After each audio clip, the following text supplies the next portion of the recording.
Capes and conundrums. Santiago's fist smashes dead center on target, and despite the armor plating, gel layer, secondary armor layer, and gel layer, then the absorption suit beyond that, he still knocks the wind clean out of the low-profile power-armored woman. It doesn't give him much of an opening, but it's enough for him to chase after her, and his fist crashes down towards the head of the armor, which is, of course, when she teleports. He's tempted, very tempted to chase her through the warping of space, but his character can't do that.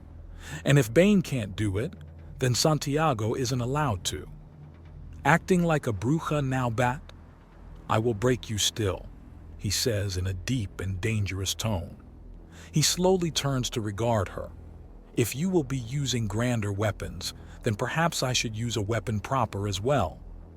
His hand hovers over the venom injector. It's actually an axiom totem that glows green while also increasing his size and strength. It hurts like a bastard to have your body reshape itself, so he decides not to. There are still too many kinks in rapid transformation like that. If you're not very skilled with axiom, it's just too risky. No, I will prove myself the stronger," he says in a snarling tone. "That is where you lose." The Sonir woman replies. At least she's finally getting into the groove of things. If you wanted to cosplay as a comic book character, it was about more than just looking the part. It was about acting the part too. Honestly, things were only moving for a day and already no one could get or stay in character. It's not like it was hard. Just glare at someone and shut up when you can't find a thing to say. Stoic characters are easy. "I think not, little bat bruja," he declares as he charges straight at her. She takes off. The suit helps with her flight and her charge meets his. At the last possible moment, she activates an inertial effect on one of her gauntlets and it hits him like a meteor. Sparks jump in his vision and he's sent staggering back as his vision goes triple and struggles to balance. He has a strange out-of-body moment as he tries to get his jangled head on straight again. His mind wanders to the fact that he and the rest of the Undaunted now posted here on Skathak had needed to go through an entire blizzard of paperwork that had stalled out their big opening on things. There were about 60 kinds of insurance and twice that many regulations holding them back from living as comfortably as they wanted. They weren't even allowed caffeine in the parts of the office where the public could make appointments, so coffee was off the damn menu. That was one of the first things the lawyers were trying to renegotiate. For as good as the tourism spike had been, and how much better it would become, the paper pushers and nitpickers wanted absolutely nothing to go wrong. In a city stylized after Gotham, on a world that routinely had Ragnarok kick off due to giant lava snakes, the smart money was on 3 months tops before the lawyers they brought with them had half the bureaucrats outright begging for mercy. He gets his thoughts moving in the same general direction again, and then grabs the woman who had been rushing up to either take advantage of his being off balance or to ask if he needs help. Either way, his hand wraps around the faceplate of her armor, and his other hand activates the venom injectors. After getting rocked like that, the reshuffling of his everything was more of a wake-up than some form of torture. There are gasps from the few people watching nearby as he doubles in height, the crunching sound of bones growing larger and stronger and his muscles expanding immensely. His hand now reaches all the way around the helmet of his foe and he hurls her like a softball across the arena. He then roars, "I will break you!" His follow-up charge is dodged and he leaves a crater in the wall. The moment that physics asserts itself and he stalls out and the Batwoman is on his back and he flails to try and grab her. But the downside to having muscles on the muscles of your muscles is that your flexibility drops. He has to stay in character though, so he can't just slam her into the wall and then run along it to scrape her off. So flailing it is. He also can't roll or willingly fall onto his back. He can't grab an object and try to pry her off. Goddamn comic book villains are stupid. It was why he personally wasn't a fan of them. An actually smart villain is one that won't let you see that they're a villain. There are numerous blows to his head and shifts his flailing around, and she's thrown off his back. She sticks the landing, and he gives her a moment as he steadies himself. Then he rushes up and telegraphs a massive punch. It's of course dodged, but the sheer force of the blow makes the arena floor jump and the woman is knocked off balance. She fails to recover and his hands close around her torso. And now Bat Bruja, I break you. Well, it's a good thing you idiot has actually cut off the feed there. It breaks character fairly hard for Bane to not follow through with a threat like that. Santiago notes somewhat ruefully. He was in the middle of a meeting between himself, his lawyer, the woman he fought, and the city bureaucrat that had gotten scared by the display. Breaks character! You nearly broke me! I've never been more afraid in my life! Nightcry, the Bat Brujas, protests. You were the one in power armor, lady, Robin White protests. The lawyer had gotten a fair amount of teasing for being sent on this branch of things. Not to mention, you signed all the waivers. You knew exactly what you were walking into. He drained the power of the suit by a quarter when it had to constantly engage the inertial dampeners like that. He wore down numerous servo motors and cracked the plating in 5 places. Imagine what I could do if I wasn't playing nice, Santiago teases. You nearly killed me. Such is the strength of lucha, he proclaims, pointing upwards with 2 fingers on his right hand. He then finishes his old salute and lowers it to his forehead to mimic a single horn. El Reno cannot be stopped. What? She asks, utterly baffled. High school lucha persona. I was top 4 in the team as the Rhino. Big fake horn on the front of a mostly gray mask. Tons of fun.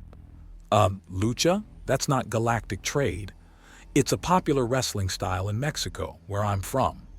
It's a sport of showy, unarmed combat with elaborate masks that are the heart of your character.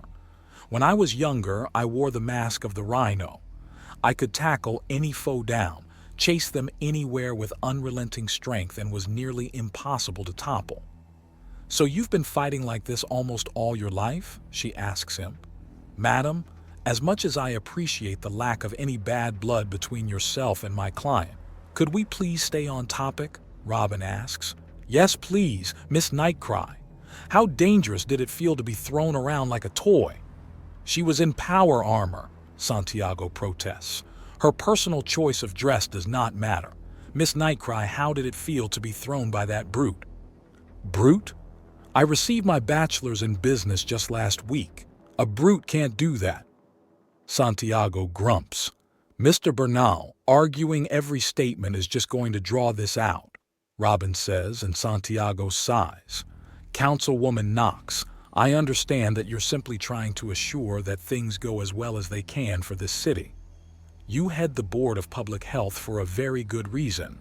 However, we had all precautions in place, and with the legal signatures of all participants involved, this was less risk to the city and its persons than the seasonal Laval serpent hunts. As he speaks, he lays out physical copies of the contracts in question and shows the signatures. It's all there, inked on the paper, legal in both Scathach and undaunted courts. Things proceed apace, and as Robin and Councilwoman Knox really start arguing the semantics, Santiago just starts tuning it out. The legal terminology is moving too fast for his inexperienced ear to keep track of the conversation, and frankly put, he has better things to consider, such as the construction of the armor he had compromised with his bare hands. And thankfully, there's an entire document on how it's made. He wants to be better next time. There's no real point fist-fighting someone in power armor and winning and not figuring out how to do it better next time. He did good, but he wants to do better. The transformation had hurt like a bastard, and changing back was only slightly less sucky. So he wants to not need it. The armor hadn't used ceramics, but it hadn't needed to. It had some kind of compressed matter state, meaning the thin plates of metal were so dense that it would have been easier to go through about a full inch of the stuff that it once was instead of a 0.5 millimeter. And that was just layer 1. The gel absorbed shockwaves and heat like nobody's business, and then there was another one of each after that. Armor like this could let a soldier take fire from the main cannon of a tank and not only get up, but stay fighting effective. Which makes the fact that he threw her around like a rag doll and actually damaged the armor in several places with raw strength to be fairly impressive. Of course, these were the factory specs. There's no telling if there was or was not some kind of massively compromised production process, or her being sold bad product or poor maintenance, or any number of things that can severely weaken equipment before you even consider sabotage or getting it out into the field for some heavy use. So, Nightcry begins as she sits down next to him. It's kind of odd seeing a Sonier sit. They're proportionately similar to gorillas in that they have longer upper limbs and knuckle walk with their arm wings at a good clip. But it's clear they're meant to fly. So them sitting like a person makes them look kind of awkward. Not a lot of leg on them. Where did you get this kind of armor anyways? How did I crack it? Do you have any idea how much force that requires? A lot. But I don't think I was using that much. Nowhere near that much. So did you get this armor secondhand? Is it old? Perhaps refurbished or previously broken and repaired? Santiago asks her and she sighs. So I repaired it wrong? She asks. What happened to it before? I retired from being a guide for hunters. My last journey out was everything I hated in big game hunter tourists in just a couple of stupid bodies. They nearly got me killed, and I'm not going to lie, you're a little too good at the villain routine. Sorry, Bane's not a funny character to play as, and any luchador refuses to be anything but the mask while wearing one. Santiago apologizes. Still, these two are going to be arguing for a bit. Care to get a drink while we wait? I'm not sure you'll like what I drink. I'm a blood Sonier. Lady, I'm Mexican. The food I love to eat, most people would claim is out to kill them, he says with a chuckle. Go ahead. We're wrapping this up anyways, Robin states as he stands. Councilwoman Knox has been unable to find any real fault in the contracts, but you might want to tone down the intimidation in the future Bernal. But it's such a big part of the character, Santiago protests. Tone it down anyways. What? So you want me to do the gimp mask and leather variant? That one's just silly. Perhaps save that for bedroom fun, Robin teases, and Santiago slowly walks up to him, leans close and makes perfect eye contact. How about no? He demands. Freaky little lawyer prick. Calling a lawyer a prick is like saying they're still alive, Robin answers in an amused tone.